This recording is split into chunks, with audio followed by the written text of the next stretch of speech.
అబ్బా ఏమిటిది, వదలండి. మీ ఆజ్ఞను పాలించేది ఆ పూజా మందిరంలో మాత్రమే రాణిజీ. ఈ గుమ్మం దాటిన తర్వాత మా ఇష్టం. మీ ఇష్టం మాట ఎలా ఉన్నా నాకు మాత్రం మీ మీద కోపం వచ్చేసింది. వచ్చింది, వెరీ గుడ్. అయితే మీరు మరీ అందంగా ఉంటారు, అది చూసి మేము ఇంకా ఆనందిస్తాం. ఎదురుగా ఉంటేనే అందం ఆనందం. ఊరికి వెళితే మాత్రం నేను అసలు గుర్తే ఉండను. ఎన్ని ఉత్తరాలు రాసినా ఒక్కదానికి సమాధానం ఉండదు. ఉత్తరాలు రాయడానికి నాకెక్కడ తీరుకుంటారమ్మా. అయినా నిన్ను తలుచుకుంటే నాలో పొంగే భావాలను ఉత్తరాల్లో రాయడం కన్నా గుండెల్లో దాచుకుంటేనే ఆనందం ఉంది. అలాగే దాచుకోండి. మీలా నాకు దాపరికాలు చాతగా అనేగా. ఇక నుంచి నేను ఉత్తరాలు రాయడం మానేస్తాను. నో నో నో డార్లింగ్, ఈ దేశ తిమ్మల వ్యాపార గొడవల్లో నీ ఉత్తరాలే కాస్త నాకు తృప్తించేవి. అది కూడా లేకపోతే అయినా మీకెందుకండి ఇంత శ్రమ? మంచి హోటల్ బిజినెస్ ఉంది, చాలదు. ప్రతి వారం దుబాయ్, జపాన్, హాంకాంగ్ అంటూ తిరగకపోతేనేమండి. ఎందుకంటే ప్రపంచంలో ఉన్న ఆనందమంతా ఈ రాణి గారి ముందు ఉంచాలని. ఇదిగో నీ ప్రెజెంటేషన్. అబ్బా ఎంత బాగుందండి షాన్. దీని ఖరీదు ఎంతండి? కానుక విలువ ఖరీదును బట్టి కాదురమ్మా, అందులో పొందుపరిచిన అనురాగాన్ని బట్టి ఉంటుంది. ఇది ఎప్పుడూ నా ప్రేమకు చిహ్నంగా నీ దగ్గరే ఉండాలి. తప్పకుండా. ఏనాటికి వీడిపోని మన ప్రేమకు చిహ్నంగా ఈ కానుకను నా గుండెల్లో దాచుకుంటాను. అమ్మా, నేను హాంకాంగ్ లో ఉండగా ఒక విచిత్రమైన సంఘటన జరిగింది. అది ఏమిటంత దీక్షగా చూస్తున్నావు? మీ చిన్నప్పటి ఫోటో. దీన్ని ఇలా జేబులో పెట్టుకుని తిరగకండి, పోయిందంటే కష్టం. నేనంత దురదృష్టవంతునంటావారమ్మా. ఉన్న ఒక్క తమ్ముడిని పోగొట్టుకున్నాను. ఈ ఫోటో కూడా నాకు దూరం అవుతుందంటావా? ఆహా, నా ఉద్దేశం అది కాదండి. ఇంత ముఖ్యమైన వస్తువుని తగినంత జాగ్రత్తగా ఉంచాలని. ఫోటోను జాగ్రత్తగా ఉంచడం మాత్రమే కాదు, ఎంతో మెలకువగా వాడి కోసం 1000 కళ్ళతో వెతుకుతున్నాను. ఏనాటికైనా మీ తమ్ముడు కనిపిస్తాడనే నమ్మకం నాకుంది. కనిపించినా కనిపించకపోయినా వాడెక్కడో ఒక చోట సుఖంగా ఉండి ఉంటాడనే నమ్మకమే నాకు తృప్తినిస్తోంది రమా.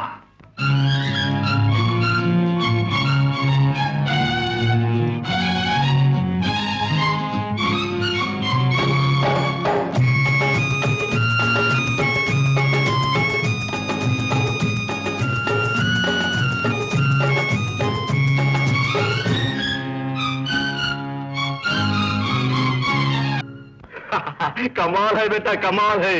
ఈ గురువుకి మించిన శిష్యుడు అనిపించినావు. అంతా నీ ఆశీర్వాదం దాదా. శబాష్ బేటా, ఈ ఉస్మాన్ బాయ్య బుయ్యూర్కి పేరు నిలబెట్టినావు.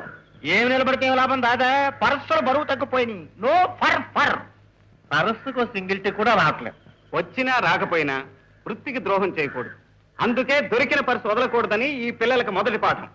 ఓహో బేటా, ఏమి చెప్పినావు? లచ్చకి ఒక్క మాట చెప్పినావు, బంగారం వంటి మాట చెప్పినావు. మాకి మీద పిల్లలకి సేతి వాటు బాగా నేర్పినావు. నువ్వంటే మాకు నేర్పాల్సి వచ్చింది కానీ అసలు వీళ్ళకి నేర్పాల్సిన అవసరం లేదు దాదా. పుట్టటమే చేతుల్లో బ్లేడులతో పుట్టారు. వా బేటా, జయబుశ్రీ, జయబుశ్రీ, జయబుశ్రీ, జయబుశ్రీ. ప్యాకెట్ అంతా 2 పావుల పాలవుడికి వచ్చారా? మమ్మీ బడ్జెట్ వచ్చినప్పుడు నిన్న కాక మన జైలు నుంచి వచ్చా. నీకే తెలుసు ప్రతి సంవత్సరం సినిమాల మీద సిగరెట్ల మీద కోటా పడిపోయినట్టు పడిపోతుంది గురుగారు. ఎందుకు అర్థం కావట్లేదు. సిగరెట్లు తాగితే ప్రజల ఆరోగ్యానికి భంగం వస్తుంది, సినిమా వాళ్ళ పలుకుబడి పెరిగితే పెద్దల ఆరోగ్యానికి భంగం వస్తుంది. అందువల్ల ఇలా కోటా వేస్తేనైనా మానేస్తారేమోనని వాళ్ళ ఆశ పాపం.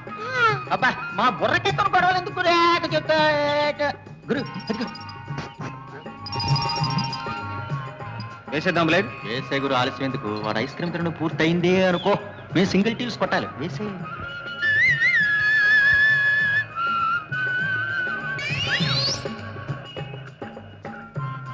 అబ్బా ఎన్ని నోట్లు! ఇవాళ మీ సరదాకి సరిపోతారా? బ్లేడ్ డబ్బు 3 రోజుల నుంచి కూడి తినలేదు, కాళ్ళు తేలిపోతున్నాయి బాబు. ఇదిగో 3 రోజులకు సరిపడ కొట్టాయి. అరే మీరు కూడా వెళ్ళండి రా. దేవుడు మిమ్మల్ని చల్లగా చూస్తాడు. చూడు, ఆ దీవెలు లేవు ఈ పెద్ద మనిషికి చెప్పు. Thank you. చల్లగా నువ్వు 2 వర్దిల్లు బాబు. ఎందుకు? మీ డబ్బుతో నా ఆకలి తీరిపోతుంది. అది నా డబ్బా, వాళ్ళు చెప్పారు బాబు. గురు గురు, ఏమిట్రా పొట్టశ్రీ? మంచి బ్లేడ్ గురు.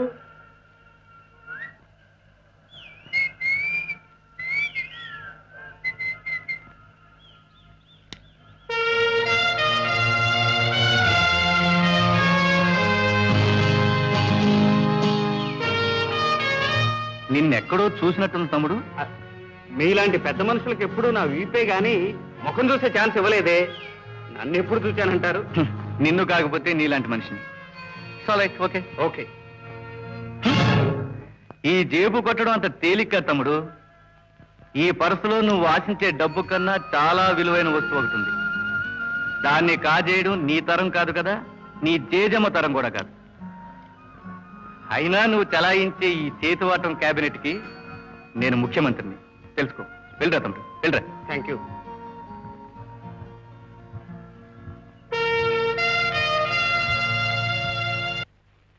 ఉస్మాన్ దాదా. అరే బేటే, ఉస్మాన్ దాదా అని ఉస్మాన్ దాదా అని ఉస్మాన్ దాదా ఉయ్యూరని నాకి పిలవాలని నీకు ఎన్నిసార్లు చెప్పాను జబుశ్రీ. నా జేబుశ్రీ టైటిల్ కి ఎదురొచ్చింది దాదా. ఇవాళ నీకంటే గొప్ప చేయి చూశాను. నాకి మీద గొప్ప శ్రీ ఇది చేతి వాటంలో. ఆ, నా చేయి పట్టుకోవడం నీకు తప్ప ఎవరికి సాధ్యం కాదు కదా. ఇవాళ అప్పుడు నా చేయి పట్టేశాడు. బేటే, అంత గొప్ప చేతి వాటం ఎవరిది? ఎవరో పెద్ద కారులో తిరిగే ఓ పెద్ద మనిషి మనం చెరాయిస్తున్న ఈ చేతివాటం క్యాబినెట్ కి ముఖ్యమంత్రి అట. ఎప్పటికైనా సరే ఆ ముఖ్యమంత్రి పర్సు కొట్టి తీరుతాను. ఒక్క క్షణం అజాగ్రత్తగా ఉంటే నా పర్సు పోయేది, తమ్ముడు ఫోటో పోగొట్టుకునేవాడిని. ఆ దొంగెవడు చాలా చలాకైన వాడు. సమా, నిద్రపోతున్నావా? ఏమిటి రమాలా ఉన్నావు? ఏమైంది? అబ్బే ఏం లేదండి, ఒంట్లో కొంచెం నలతగా ఉంటే. నలతగా జ్వరమా, తలనొప్పా? డాక్టర్ రమ్మన్నా? డాక్టర్ పరీక్ష అయిపోయిందిలేండి. డాక్టర్ ఏమన్నాడు? ఏమైంది అసలు? ఏమైంది చెప్పురామా. మీరేం కంగారు పడకండి, ఇది అందరు ఆడవాళ్ళకి వచ్చే జబ్బే. అంటే అదే అదేనండి, మనం ఎప్పటి నుంచో కోరుకుంటున్న జబ్బు వచ్చింది. ఓ మై డియర్, ఎంత మంచి కబురు చెప్పావు. వదలండి.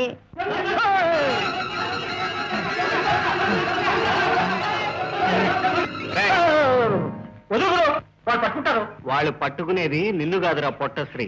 అడు చూడు. మరి నువ్వెందుకురా పరిగెడుతున్నట్టు? దొంగ అని కేకను పడగానే నా కాళ్ళు ఆటోమేటిక్ గా పరిగెట్టే గురు. అలవాట్లో పొరపాటు. అది సరే కాని గురు, వాడెవడికి ప్లేట్ వేసాడంటావు? చెప్తాను రా. పోయిందా? ఏ రంగులో ఉంది? ఎంత డబ్బు ఉంది? ఎంతుంటే ఇది ఇస్తావా డబ్బు? పదమంజు పోలీసు రిపోర్ట్ ఇద్దాం. వద్దులే, పోయిన డబ్బు రాకపోగా పోలీసుల చుట్టూ తిరగలాగా కావాలి మనం. ఏమంటే పరసు మీ ఒళ్ళ నుంచి పోయిందా, గుళ్ళ నుంచి వస్తుంటే పోయిందండి? తప్పండి తప్పండి. అసలే పర్సుపోయి ఆవిడ బాధపడుతుంటే మధ్యలో మీ గొడవ ఏంటి? పోయి పనులు చూసుకోండి అని పాటు లేకపోతే సరి ఊరికి తేలటమే. అమ్మయ్యా, రక్షించారు. చూడండి మిస్, మీ హ్యాండ్ బ్యాగ్ లెదరా బులేనా, కలర్ వైటా బ్లాకా, అందులో ఎంత డబ్బు ఉంది యూ, ఆ వివరాలు చెప్పనవసరం లేదు. మీ బ్యాగ్ మీకు కావాలంతే కదా. ఇంతకీ మీరెవరండి? నన్ను ప్రసాద్ అంటారు. మీరు ఎలా పిలిచినా నాకు అభ్యంతరం లేదు. మీ అడ్రస్ చెప్పండి. నా అడ్రస్ నీకెందుకు? మీ బ్యాగ్ తీసుకొచ్చి మీకు ఇద్దామని. అంటే నా బ్యాగ్ దొరుకుతుందనే నమ్మకం మీకుందా? మా గురుడు పెద్ద ప్లేటు. అందులో మా స్పీడ్. మీ బ్యాగ్ మాత్రమే కాదు, ఇంకా ఏమన్నా బ్యాగ్స్ కూడా కావాలంటే చెప్పండి. అంటే అబ్బే, ఆట వరుస కన్నాను. మీ అడ్రస్ చెప్పారంటే చెప్పే. ఈ రోజు సాయంత్రం సరిగ్గా 6:06 నేను మీ ముందు ఉంటాను. నా చేతిలో మీ బ్యాగ్ ఉంటుంది. ఓకే, అది చూస్తాను. మాది ఈ ఊరు కాదు, ఎక్స్కర్షన్ కోసం వచ్చాం. హోటల్ ఆనంద, రూమ్ నంబర్ 116 లో ఉన్నాం. ఇక మీరు పోయి హాయిగా నిద్రపోండి. కమాన్. మంజు, నిజంగా తెస్తాడంటావా? చూస్తే మనిషి గట్టివాడిలాగే ఉన్నాడు. అయినా చూస్తాం. Let's try. రండి. దెబ్బే కొట్టా వస్తా. ఇంకో పెగ్గే బే.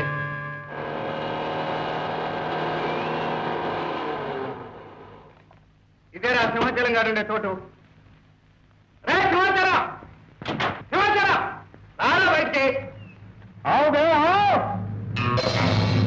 ఎవరు నువ్వు? నేనురా, నీ అబ్బని. మా ఏరియాకి వచ్చి ప్లేడ్ వేయడానికి నీకు ఎన్ని కుండలరా? మర్యాదగా మా హ్యాండ్ బ్యాగ్ మాకు ఇచ్చే, లేకపోతే నీ పని నీ అరుపులకి బెయ్యే వాళ్ళు ఎవరు లేరు ఇక్కడ. మేం కొట్టుకునేది మాది, మా ఇష్టం. పోదే, నీ ఇష్టమైన సాగదరా. పద్ధతి అంటే పద్ధతే. ఒక ఏరియాలో వాడు ఇంకొక ఏరియాలోకి వచ్చి ప్లేడ్ వేయకూడదు. ఇండియాలో ఏ సిటీలో అయినా ఇదే రివాజు. నీ రివాజులు మాకక్కర్లేదు. హ్యాండ్ బ్యాగ్ ఇవ్వండి. అంతేనా? దమ్ములుంటే లోపలికి వచ్చి తీసుకెళ్ళిపోయి. వస్తున్నా కాసుకో. ఏయ్,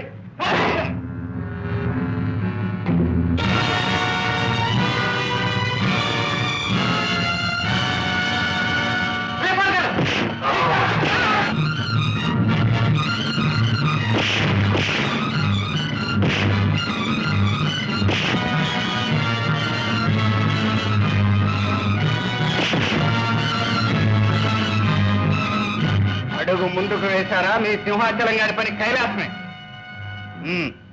మీ చెంచాగా నా హ్యాండ్ బ్యాగ్ తెమ్మను. ఇచ్చేయండి వే.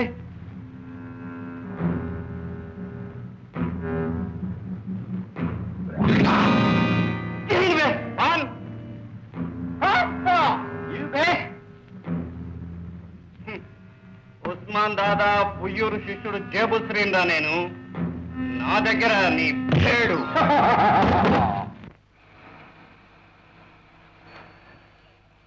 గురు గురు సరాసరి శ్రీయాశిస్కు పోనీ గురు, ఇవాళ నిండా మునిగిపోవాలి. ఏడిచావు. ఈ హ్యాండ్ బ్యాగ్ నేరుగా ఆనంద హోటల్ రూమ్ నెంబర్ 116కి పెడుతుంది. అదేడు గురు, ఇంత కష్టపడి సంపాదించిన 2000 రూపాయలు వదిలేస్తావా?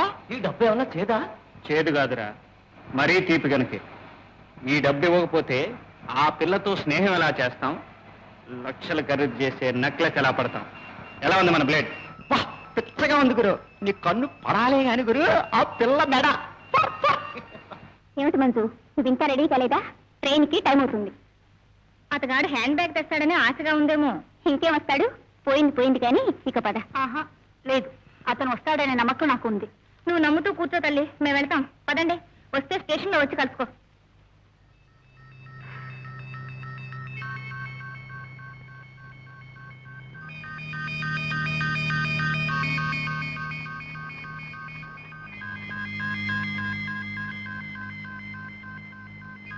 ఓ మిస్, ఇదిగో మీ పర్స్. అరే exactly my purse. Thank you very much. డబ్బంతా సరిగ్గా ఉందో లేదో చూసుకోండి. అక్కర్లేదు, మీ మీద నాకు నమ్మకం ఉంది. మిమ్మల్ని నమ్మించడం కోసమే ఈ కష్టం అంతా. కూర్చోండి, ఇప్పుడే వస్తాను. అరే, అరే, అరే. థ్యాంక్స్. థ్యాంక్స్ నేను చెప్పాలి. ఎందుకు? మీరు పడకపోతే నాకు పట్టుకునే ఛాన్స్ వచ్చేది కాదుగా. ఉండండి, కాఫీ ఆర్డర్ చేస్తాను. మీరేం శ్రమ పడద్దు, నేను అనుకున్నది సాధించాను. బ్లేడ్ అంటే బ్లేడే. వస్తా. నా నెక్లెస్ చెప్పతున్నాను గురు, ఇది నకిలీనగా. దీన్ని నమ్మితే ఒక అణా కూడా రాదు. పిల్ల ఒరిజినల్ గానే ఉందే, నెక్లెస్ నకిలీది ఎలాగైంది? కొండరాలికి మందేస్తే కొండరాలి కూడిందని ఈ నెక్లెస్ నమ్ముకుని చేతి కింద హ్యాండ్ బ్యాగ్ పోగొట్టుకున్నావే. అది సరేరా, ఆ 2000 రూపాయలు ఉన్నట్టుకైతే ఏరా, ఈ వారం అంతా విస్కీ స్నానం చేసేవాళ్ళం కదా. ఏం చేస్తావు? ఆ అమ్మాయి ఎదురు బ్లేడ్ వేసేసిందే. మామూలు బ్లేడ్ కాదురా, స్మగుల్డ్ బ్లేడ్. ఎమ్మమాట గురు, సెకండ్ గురు. అయ్యా మోహన్రావు గారు, అంత తేలిగ్గా తీసేకండి మరి. శ్రీ శ్రీ శ్రీ సింగువారి రంగేళి శృంగార సుబ్బారాయణం గారు అనగా మా బావగారు రాసినటువంటి వీరునామా ప్రకారం సదరు వారి కుమార్తెను నా మేనకోడలు అయిన కుమారి మంజులాదేవికి త్వరలోనే కోట్లకు మించిన ఆస్తి సంక్రమించబోతున్నది కనుక తెలుసుకోవలసినది.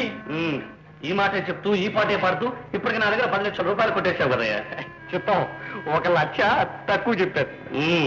అయినా ఆస్తి ఆమెకి ఎప్పుడు దక్కుతుంది? ఒకవేళ దక్కినా మీ అప్పు తీరుస్తుందనే గ్యారంటీ ఏమిటండి డబ్బారాయుడు గారు? అమ్మమ్మమ్మ, ఎందుకు తీరుతుందయ్యా? నేనేమైనా కోరలు చూసినట్టు చూశానా? గుడ్డులు పొదిగినట్టు బిడ్డలు పెంచినట్టు పెంచారు కదండి. అయినా మా కోడల పిల్ల మనిషే శృంగారం గాని మనసు బంగారం అండి. అయితే ఈ రోజు నుంచి నేను మీ కొడుకునన్నమాట. మీరు నా కొడుక? అంతే కదండి డబ్బారాయుడు గారు. నేను మీ కొడుకునైతే మీ కోడలు నాకు భార్య కదా. కొంచెం తిరుగుడుగా చెప్పినా చాలా తెలివిగా చెప్పారే. అయితే నా అప్పు తీర్చడానికి ఇది ఒకటే మార్గం. వెంటనే పెళ్లి ఏర్పాటు చేయించాను. పెళ్ళా? మోహన్ గారు అందుకే ఏర్పాటు చేస్తున్నావా? నీకేదో మతిపోయిందా మావయ్య? లేదు కోడలా, మతి స్థిమితం ఉంది కనుకే నీకోసం వలేసి మరీ ఆ కలిగిన చేపలు పట్టారా. చిచ్చి, డబ్బు కోసం దిగజారిపోయావు. నువ్వు నా మావయ్యాన్ని చెప్పుకోవడానికి కూడా నాకు సిగ్గుగా ఉంది. సిగ్గు నన్ను గురించి కాదు కోడలా, అదేదో రేపు పెళ్లి పీట మీద మొత్తంగానే చూపిద్దుగా. పెళ్లి లేదు, పీట లేదు. నేను ఈ పెళ్లి చేసుకోవడం నీకెప్పుడే చెప్పాను. చెప్తే ఎట్లా? అవతల నేను పెద్ద మనిషికి మాట ఇచ్చాను. మరి మాట ఇచ్చావా? నా పెళ్లి గురించి మాట్లాడడానికి నువ్వెవరు? నీ మామని సోయారా, నీ అమ్మకి తమ్ముణ్ణి. చిన్నప్పటి నుంచి నిన్ను గాడిదలాగా మోసి మోసి పెంచి పెద్ద తీశాను కనుక నీ మంచి చెడ్ల బాధ్యత నాది. నువ్వు ఎంత అరిచి మొత్తకు నా ఈ పెళ్లి మాత్రం ఎలా జరగదో రేపు 20వ తేదీ ముహూర్తం నాడు రేపు 20వ తేదీ ముహూర్తం నాడు నువ్వు చూడకుండా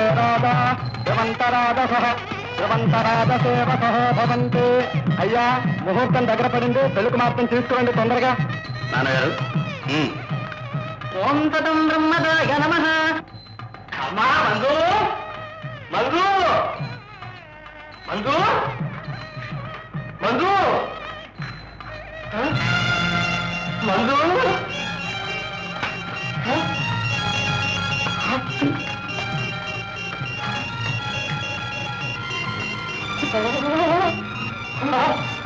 కొంప వచ్చావు కదే కోరవా. 10 మందిలో నా పరువు తీశావు. ఒక్క ఆడపిల్లలు మాత్రం అదుపులో ఉంచుకోలేకపోయావు. అక్కడికి తలుపులు ద్వారబంధాలు మూసే ఉంచారు, కానీ కిటికీలో నుంచి దూకేసిందే. ఇదిగో డబ్బా, ఇప్పుడే ఆ మంజులతో నాకు వివాహం జరిపించకపోతే నిన్ను అలాంటి కిటికీలో నుంచి దూకిస్తా. లేదా ఇప్పుడే పెద్ద మేడ పై అంతస్తు కిటికీలో నుంచి దూకిస్తా. జాగ్రత్త. బాబు గారు తొందరపడకండి, కాస్త నా మాట వినండి. ఛీ! నీ మాట విని విని విసిగిపోయాను. ఇక నుంచి నేను చెప్పినట్టు నువ్వు చేయి. సరే రుణగ్రస్తుడి, మీరు చెప్పు నా భాగ్యం చెప్పండి. 10 లక్షల విలువ గల వజ్రాల నగలతో నీ మేనగోళ్లు ఇంట్లోంచి పారిపోయిందని పేపర్లో ప్రకటించారు. ప్రయోజనం? ఆ నగల కోసం దొంగలు రౌడీలు ఆమె వెంటబడతారు. వాళ్ళతో తంటాల వల్లేక మన కాళ్ళ దగ్గరకు వచ్చి వాళ్ళు. అర్థమైందా డబ్బా? చిత్తం అలాగే ప్రకటిస్తాను. 10 లక్షలు విలువ చేసే వజ్రాలతో పెళ్లి కూతురు పరారి. మంచి పుట్టా ఏమిటి? అదేరా ఆ హ్యాండ్ బ్యాగ్ అమ్మాయి ఫోటోయే ఇది. అయితే అడ్రస్ చూడగరు పట్నం తీసుకొచ్చేస్తాను. ఇంకా నయం, వాళ్ళ ఇంటికి తీసుకెళ్లి విడిచిపెట్టి వస్తానన్నావు కాదు. పిచ్చి ముఖమా? ఒక ఆడపిల్ల ఒంటరిగా 10 లక్షల రూపాయల వజ్రాల నగలతో పారిపోయి వచ్చిందంటే ఏమిటి దాని అర్థం? గ్యారంటీ ఏముంది? అప్పట్లాగే ఇప్పుడు కూడా నకిలీ నగలైతేనో పొరపాటును కూడా కావు. ఇది పెళ్లి కూతురు నగలు. అయితే ఆలస్యం తొందరపడకూడదు, జాగ్రత్తగా వలేసి పట్టుకోవాలి. ఈ పట్టణంలో మనలాంటి వాళ్ళు ఎంతమంది. ఈ ఫోటోలో అమ్మాయిని సరిగ్గా గుర్తుపెట్టుకోండి. ఎక్కడున్నా సరే వలేసి పట్టుకోవాలి, తెలిసిందా? మన సిటీలో అయితే అలాగే పడతాం, కానీ ఇక్కడికే వస్తున్న గ్యారంటీ ఏముంది సార్? ఆంధ్రదేశంలో ఏ మూల నుంచి పారిపోయి వచ్చిన అమ్మాయి అయినా సరే చేరాల్సింది ఈ సిటీకే. ఆంధ్ర నుంచి వచ్చే ప్రతి ట్రైను జాగ్రత్తగా వెతకండి.